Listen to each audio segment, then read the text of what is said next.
सभी को जय हिंद, जय भारत। आपका स्वागत है हमारे यूट्यूब चैनल पर। इंटरेस्टिंग वीडियो देखने के लिए हमारे चैनल केपीएल वर्ल्ड न्यूज़ को लाइक, शेयर और सब्सक्राइब करें और बेल आइकन को प्रेस करें जिससे आने वाली वीडियो का नोटिफिकेशन आपको मिल जाए। तो वीडियो शुरू करते हैं बिना समय गंवाए। और यदि आप चैनल पर नए हैं तो चैनल को सब्सक्राइब कर दें, बेल आइकन को ज़रूर प्रेस कर दें ताकि हम लेटेस्ट और इंटरेस्टिंग वीडियो लाते रहें। चलिए वीडियो शुरू करते हैं। Hello, Assalamualaikum guys, this is Muzammil Qureshi here and you are on my channel Positive Pako Hind. Guys, आज की इस वीडियो में मैं आपको एक हैरत अंगेज न्यूज़ देने जा रहा हूँ। गाइस, पाकिस्तान के पॉलिटिशियन के बारे में सर्च की गई कि पाकिस्तान के जो पीएम है उनका एक दिन का खर्चा कितना है, तो यकीन करेंगे कैलकुलेटर में नहीं आ रहा था। इसी के बरक्स अगर हमारे पड़ोसी मुल्क के प्राइम मिनिस्टर के हिसाब किताब लगाया गया, गाइस हिसाब किताब, तो यकीन करें कि उनका एक दिन का खर्चा और उनके 8 साल का खर्चे के बराबर है। पाकिस्तान के पॉलिटिशियन का एक दिन का एक्सपेंस और इंडिया के पॉलिटिशियन के 8 साल के खर्चे के बराबर है। नरेंद्र मोदी के बारे में सर्च किया गया कि वो एक दिन के अंदर कितना खाने का खर्चा होता है, तो उन्होंने पता लगाया कि भाई पूरे 8 साल के अंदर उनका जो खाने का एक्सपेंस है भाई वो 0 रुपये। कैसे? वो अपने खाने का खर्चा खुद उठाते हैं और वो खाते भी थोड़ी हल्की फुल्की चीज़ें हैं। इस बारे में पाकिस्तानी पब्लिक के पास जाऊँगा, उनसे पूछूंगा कि क्या वजूहत है कि इंडिया के डेवलप होने के पीछे यही वजह तो नहीं है, हमारे नाकाम होने के पीछे क्या वजूहत है, ये पाकिस्तानी पब्लिक से जानेंगे। आइए मेरे साथ मिलकर जानते हैं। जी तो गाइस, मेरे साथ कुछ दोस्त सर मौजूद हैं, उनकी तरफ चलते हैं, उनसे बात करते हैं। अस्सलाम वालेकुम। वालेकुम अस्सलाम। जी वालेकुम अस्सलाम। नाम आपका सर? रज़ा अब्बास। निवाज। करते क्या हैं? मैं बिजनेस करता हूँ। मैं जॉब करता हूँ। माशाल्लाह, वेरी नाइस। बेसिकली मेरा आज का आपसे क्वेश्चन ये है कि जो पाकिस्तान के पॉलिटिशियन है, जो उनसे हमारे अभी मौजूदा पॉलिटिशियन है जो कि प्राइम मिनिस्टर ऑफ पाकिस्तान है, शहबाज शरीफ साहब का एक दिन का कितना एक्सपेंस आता होगा खाने पीने में, प्रोटोकॉल में, आगे पीछे जाने में? इनका मिनिमम को 15-20 लाख रुपए खर्चा आता है इनका। आप बताएं। यही है जी, अंदाज़ा तो यही किया जा सकता है। जो उनकी याशियाँ हैं और उनका रहन सहन का जो तरीक़ाकार है वो 15-20 लाख से कम नहीं होगा। अगर मैं बात करूं, अगर मैं आपसे पूछूं कि जो हमारे पड़ोसी मुल्क है इंडिया, जो उनका प्राइम मिनिस्टर नरेंद्र मोदी साहब, उनका एक दिन का कितना खर्चा होता होगा राउंड अबाउट खाने पीने में? देखें जी, उनकी पॉलिटिक्स के ऊपर भी थोड़ी सी नज़र है मेरी, और उन्होंने जिस तरह से अपने मुल्क को एक ट्रैक पे लेके आए हैं, तो मुझे नहीं लगता कि वो इतना ज़्यादा एक्सपेंस करते हैं अपने मुल्क के ऊपर, इतना लोड डालते हैं कि उसको नीचे लेके आए। हमारे पॉलिटिशियंस तो बस ये चाहते हैं कि बस जो चीज़ है उसको हज़म कर लो, उसको ख़त्म कर दो, लेकिन बाकी दुनिया में जो चल रहा है उसके मुताबिक मेरे हाल से उनका 2-2.5 लाख रुपए से ज़्यादा खर्चा नहीं है एक दिन का। आप बताएं। नहीं, ये आप इससे अंदाज़ा लगाएं कि नवाज शरीफ के लिए जो है वो यहाँ से खाना जाता है, पिंडी से जाता है बाई हेलीकॉप्टर, ठीक है ना। और वो मोदी जो है वो तो बेचारा, आप देखें उसका रहने सहने का तरीका जो है मलंगों वाला तरीका है उसका, ठीक है ना, तो उसका अखराजात क्या होंगे? बिल्कुल सही। मैं बताना चाहूँगा, यकीन करें कि आप हैरत ज़्यादा होंगे। नरेंद्र मोदी को 8 साल हो गए हुकूमत करते हुए इंडिया के, मतलब कि मैं कहना चाहूँगा कि इतना बड़ा काम कर रहे हैं वो। अभी तक हिसाब किताब लगाया गया, आपको पता होगा कि पाकिस्तान के अंदर भी एक ऐसी टीम बैठी होती है कि जो कि एक एक चीज़ का हिसाब किताब लगाती है। नरेंद्र मोदी का इसी तरह हिसाब लगाया गया कि 8 साल के अंदर उनका खाने पीने का कितना खर्चा है, 0 एक्सपेंस। कैसे? वो अपना पहली बात तो खाने पीने का खर्चा खुद उठाते हैं, अपनी जेब से खाते हैं, और वो ज़्यादा वो चीज़ें नहीं खाते कि मतलब कि तली हुई चीज़ें, ये वो उनकी स्पेसिफिक 2-3 चीज़ें हैं। जौ की रोटी हो गया, बाजरे की रोटी, दाल होगी, चने की दाल, इस तरह की वो चीज़ें खाना पसंद करते हैं। अगर हम अपनी बात करें तो हमारे ये जो से एक टाइम के अंदर 150-150 डिशें होती हैं। हमारे पॉलिटिशियन की बात करें तो अगर इसी बारे में मैं आपको बताऊं कि इंडिया वर्ल्ड की 5th लार्जेस्ट इकोनॉमी बन गया इस टाइम के अंदर, और टेक्नोलॉजी के अंदर इतना एडवांस हो गया है कि आईटी सेक्टर के अंदर अमेरिका के बाद इंडिया आ रहा है। क्या यही वजह तो नहीं लगती है आपको कि इंडिया के डेवलप होने के पीछे उनके पॉलिटिशियन अपने मुल्क के साथ लॉयल है और हमारे पता नहीं किधर लॉयल है? नहीं, हमारे पॉलिटिशियन जो है ना सिर्फ अपनी जेबें बनने के अंदर लॉयल है, और बाकी वर्ल्ड में जो है ना अपने अवाम के लिए लॉयल्टी शो करवाते हैं कि उनको कैसे फैसिलिटेट करें और उनको कैसे अच्छे से रहने तरीका दिए जाए। हमारे पॉलिटिशियंस तो सिर्फ ये चाहते हैं कि उनका घर, उनके एनवायरनमेंट को बेहतर करें, उनके लिए जो बेस्ट है वो हो, बाकी अवाम का उनके लिए कोई सोच नहीं है उनके पास। बिल्कुल। आप क्या कह रहे थे सर? बेटा, ये तो आपके पास उनकी, हमारे जो पॉलिटिशियन हैं उनकी वीडियो जो आ रही हैं आजकल, वो देख रहे हैं कि उनका रहने सहने का क्या स्टाइल है, ठीक है ना। इंडिया में ऐसी चीज़ें कोई नहीं है, इंडिया हमसे आगे है, हर फील्ड में हमसे आगे है। सही। अगर मैं बात करूं, इकोनॉमी किसी भी कंट्री को स्ट्रॉन्ग बनाती है। इंडिया ने 99 में, अगर आप देखेंगे पीछे रिसर्च करेंगे, तो हमारे फॉरेन रिजर्व और इंडिया के फॉरेन रिजर्व तकरीबन इक्वल थे, हमारे थोड़े ज़्यादा भी थे। लेकिन इंडिया के पॉलिटिशियन ने इतना को अपने मुल्क के साथ लॉयल्टी होने का इजहार किया, उन्होंने रजीम को चेंज करना शुरू कर दिया। इस वजह से पूरी दुनिया का इंटरेस्ट और मेड इन इंडिया के ऊपर काम करना शुरू किया जब से मोदी आया।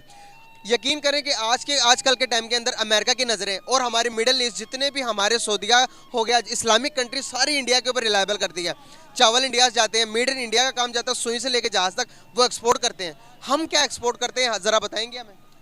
एक्चुअली हमारा जो मेन एक्सपोर्ट था वो कॉटन था, जिसके ऊपर हम फोकस कर रहे थे और ऑल ओवर द वर्ल्ड हम उसके ऊपर से अच्छा रेवेन्यू जनरेट कर रहे थे। अब अगर आप फैसलाबाद में रिसर्च की बात करते हैं तो फैसलाबाद में आज जब इमरान खान की हुकूमत थी तो कुछ मेरे दोस्त बताते थे कि वहाँ पे आपको लोकल मजदूर नहीं मिलता, क्योंकि वो एक दिहाड़ी छोड़ के तो एक प्रॉपर जॉब की तरफ चला गया है। इसी के बरक्स अगर आप यहाँ पे आके देख लें तो कई ऐसी इंडस्ट्रीज़ हैं, जैसे मैं मोबाइल का बिज़नेस करता हूँ और मोबाइल इंडस्ट्री का बेड़ा गर्क कर दिया इन्होंने।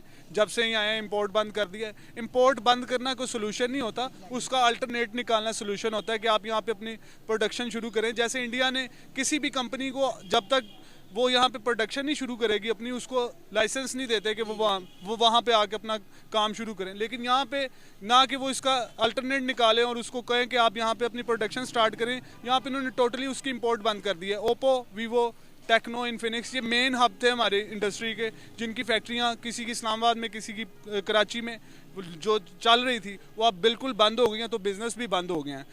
इसी की तरफ दूसरी तरफ अगर आप इंडिया जाके देख लें तो वो फैसिलिटी ये देते हैं कि अगर आपने बिज़नेस करना है, आप अपना पूरा एक जंप लेके आएँ, अपना पूरा स्टाफ लेके आएँ, हमारे पास आएँ, हम आपको फैसिलिटेट करेंगे। इमरान खान ने चूँकि फैसिलिटीज़ देनी शुरू की थी अवाम के ऊपर, कि अवाम के ऊपर कम से कम दबाव पड़े और ज़्यादा से ज़्यादा बिज़नेस हो, और वही फैसिलिटीज़ जो से वो इंडिया अपने वो अवाम को देता है और वो फ़ायदा उठा रहे हैं। आप देखेंगे, इसी बात से आपके मैं बताता चलूँ कि एप्पल कंपनी चाइना को छोड़कर टोटली शिफ्ट हो गई है इंडिया के अंदर। अभी पहले मैन्युफैक्चर असेंबल होते थे इंडिया के अंदर आईफोन्स, अभी टोटली मैन्युफैक्चर होते हैं। आप समझते हैं कि एक महीने के अंदर, मैं बताऊं, ये जो सा आईफोन लॉन्च हुआ था, सिर्फ और सिर्फ एक महीने के अंदर 1 बिलियन का बिजनेस दे दिया था इंडिया को। अब देखिए ना, इस किस्म की आप बाहर से इन्वेस्टर लेके आएंगे अपने मुल्क के अंदर। टाटा कंपनी जो कि इंडिया की कंपनी है, उस कंपनी ने स्पेशली जाकर चाइना में, अमेरिका में जाकर कहा कि भाई आप हमें ये कंपनी दे दो, हम आपको बहुत बेहतरीन तरीके से मोबाइल बना के देखिए ना, एक एक बंदा मुल्क के लिए इतना अहम किरदार अदा कर रहा है। हमारे मुल्क में क्या हो रहा है? हमारे मुल्क में ये हो रहा है कि लास्ट में न्यूज़ देख रहा था तो उसमें बता रहे थे कि कल परसों से जो सा वो कॉटन जो प्रोड्यूस कर रही हैं जो फैक्ट्रियाँ, उनको हम गैस भी देना बंद कर देंगे। और वहाँ पे जो सा ये फैसिलिटी है कि वो कह रहे हैं कि आप हमारे पास आएँ, आपको जो फैसिलिटी चाहिए। इंडिया की बात नहीं करते हम, ऑल ओवर द वर्ल्ड बात करते हैं, सबकी बात करते हैं कि जो भी कंपनी आएगी हम उसको फैसिलिटी देंगे। और हमारे यहाँ पे जो हमारा मेन हब है कॉटन, उसको हम कह रहे हैं कि हम आपको गैस भी प्रोवाइड नहीं कर सकते। तो ये हमारी हालत कर दी है हमारे सियासतदान ने, पॉलिटिशियंस ने, जो हमारे ऊपर हुक्मरान बन के बैठे हुए हैं, जिनकी अपनी कोई कैपेसिटी नहीं है, अपनी कोई स्ट्रेटजीज नहीं है कि आप कैसे इसको चलाया जाए। लेकिन वो हमारे ऊपर आके मुसल्लत कर दिए गए हैं। वो जिस तरीके से भी आए हैं, सब इस बात से बहुत ज़्यादा वेड हैं। हम तो इस टाइम सिर्फ अल्लाह के ऊपर भरोसा करके बैठे हुए हैं कि अल्लाह को बेहतरी कर दे तो कर दे, नहीं तो हमारे ऊपर जो हुक्मरान है वो इस टाइम किसी काबिल नहीं है कि वो हमारे लिए कोई बेहतरी कर सकते हैं। बिल्कुल सही सर, ये जरा मेरा कैमरा दिखाएगा, ये पाकिस्तान का झंडा है, इन्होंने लगाया हुआ अपने एक जैकेट के ऊपर। सर, इस मुल्क को आप देख रहे हैं कि डे बाय डे डाउनफॉल में जा रहा है। आप देख रहे हैं कि डे बाय डे इस मुल्क के ऊपर क्राइसिस आ रहे हैं, इकोनॉमिकल क्राइसिस, पॉलिटिकल क्राइसिस, आप देख रहे हैं कि हर तरह के आ रहे हैं। अगर हम दूसरी कंट्री को देखें तो वो बहुत ज़्यादा डेवलप हो गया। अगर बांग्लादेश को हम देखें, अगर हम अफगानिस्तान को देखें, उनके फॉरेन रिजर्व हमसे बहुत अच्छे हैं। अगर वो देखें, हम हमसे ज़्यादा तरक्की कर रहे हैं। इस मुल्क को, इस झंडे को आप डाउन होते हुए देख रहे हैं तो आपके दिल में क्या गुजर रही है इस टाइम? बेटा, ये चीज़ें जो हैं आजकल, जो मतलब एक इमरान खान ने एक तहरीक चलाई हुई है और उसने आवाम को एक बहुत अच्छा शऊर दिया है। और अल्लाह करे, हम तो दुआ करते हैं कि अल्लाह ताला उसे कामयाब करे और दूसरों को नेक हिदायत दे, इस मुल्क के लिए बेहतरी की तरफ वो जाएं और इंशाल्लाह बेहतर हो जाएगा। सर, क्या समझते हैं आप कि हमें इंडिया के साथ हमारे जो उनसे तल्लुकात है वो बेहतर होने चाहिए या नहीं? नहीं, बेहतर होने चाहिए, एक लेवल होता है बेहतरी के लिए। अब ये तो नहीं है कि वो हमें कश्मीर ले लें और जिस तरह बल्तिस्तान पे वो बात कर रहे हैं कि जी हम इनसे जो है वो इससे ले लेंगे, तो ये मुश्किल बात है। ऐसी सिचुएशन में हम बात उनसे नहीं कर सकते। आप क्या कहना चाहेंगे इस बारे में? मैं ये कहना चाहूँगा कि जैसे शाह महमूद कुरैशी हमारे वज़ीर ख़ारजा थे और उन्होंने हर मुल्क के साथ यही फैसला किया था कि हम उनके साथ बराबरी के सतह के ऊपर अपने मामलात को करेंगे। इंडिया के साथ बिज़नेस करना ये कोई गलत बात नहीं है, लेकिन आपको अपने कंसर्न्स भी देखने चाहिए। जिसमें आपको बेनिफिट है वो आप करें। आप इस तरह ना करें कि हमें क्या बेनिफिट हो रहा है, पॉलिटिशियंस को क्या फ़ायदा हो रहा है, आवाम का फ़ायदा क्या है, आवाम के फ़ायदे को देखें और उसके मद्देनज़र रखते हुए जो भी मामला हों आप अपने हुकूमती लेवल पे करें। इंटरनल लेवल के ऊपर जाके अगर आप फैसले करेंगे कि इससे हमें फ़ायदा होगा। पर्सनल अपनी इंटरेस्ट है ना जी, इनकी अपनी पर्सनल इंटरेस्ट है नून लीग की। अभी आपने पिछले दिनों में वो उनका एक केस आया था, मरियम नवाज वीडियो लीक हुई थी। हाँ जी, वो मशीनरी वगैरह मंगवा रहे थे, तो ये इसमें ज़ातियात आ जाती है। कौम का तो कोई फ़ायदा नहीं सोचता है इसमें, कौम का सोचें, उसमें बेहतरी आनी चाहिए। अगर देखेंगे तो अभी तक हमारे मुल्क के अंदर कोई भी मोबाइल इंडस्ट्री नहीं बनी। आप देखेंगे सारी असेंबल होती हैं, पाकिस्तान की अपनी भी कोई नहीं है जिसके ऊपर थप्पा लगता हो कि ये पाकिस्तान की गाड़ी है। अगर मैं इंडिया की बात करेंगे तो मैं आपको 10 कंपनियां गिनवा सकता हूँ कि जो कि बाहर से असेंबल होती हैं, उनकी अपनी मैन्युफैक्चरर है और उनकी अपनी कंपनी है जो कि मेड इन इंडिया पे काम करती है।